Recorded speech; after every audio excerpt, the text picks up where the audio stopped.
Hey everybody, actor Paul Cram here. There's a stereotype of model out there where models are just dumb as rocks.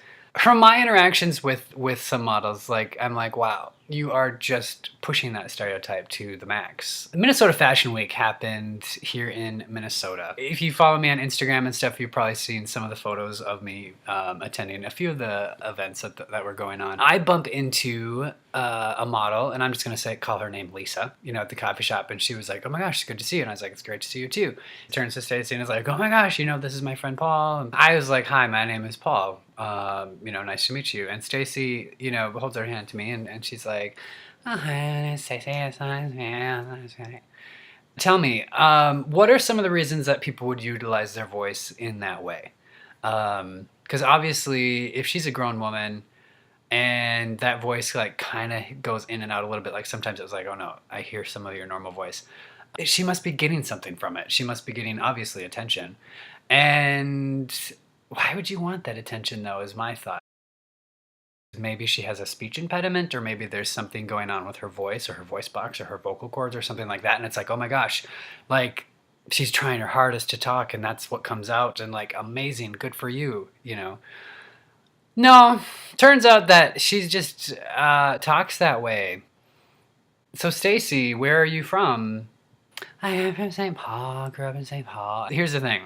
Minneapolis and St. Paul, the twin cities of Minnesota, do not sound like that, and that is not like a accent of St. Paul. Lisa's like, oh, and Stacy's a model, and I was like, oh, that's cool, and Stacy turns to Lisa, my friend, and she's like, oh yeah, and you're an actor because your hips are so wide. Why is Lisa this person's friend? That's not where it stops. I had ordered a little bit of tater tot food, a little side thing, and Stacy looks over and she's like, oh my gosh, this looks so good. Oh my gosh. And she reaches across Lisa and tries to grab some of my food. Definitely I'm all about sharing. Not when you sound like a tiny little baby tyke, valley girl, weird, breathy. I actually kind of just nudged my plate away, and Lisa kind of rolls her eyes and looks at Stacy and is like, stop being such a beggar, get your own food.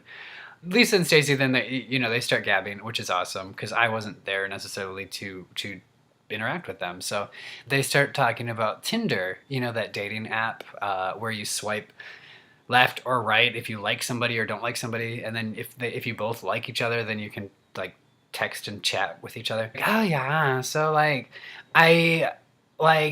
just told him everything that he wanted to hear, and then he got really worked up, and it got really sexual, and I screenshotted it and I posted it on Facebook because he and I had mutual friends and I wanted to embarrass him. Why would you do that to somebody else? I turned and I was like, pardon my French, but you're a bitch. Who does that? If somebody's having a conversation with you, thinking it was a private conversation, to screenshot it and post it on Facebook for all of your mutual friends to see, it's a really mean move. What do you think? Do you think I was totally wrong in calling her the B word? Let me know. This is not super nice, but I guess it's kind of passive aggressive, which is a Minnesota thing. I ordered a huge honkin' slice of chocolate cake.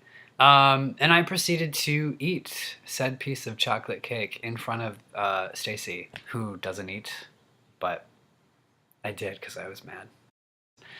If I ever see her again, I may ask her if she likes sounding like a tiny child.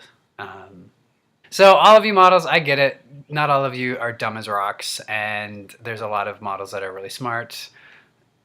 This is not about you. Leave a comment, let me know your thoughts, and let's talk. All right.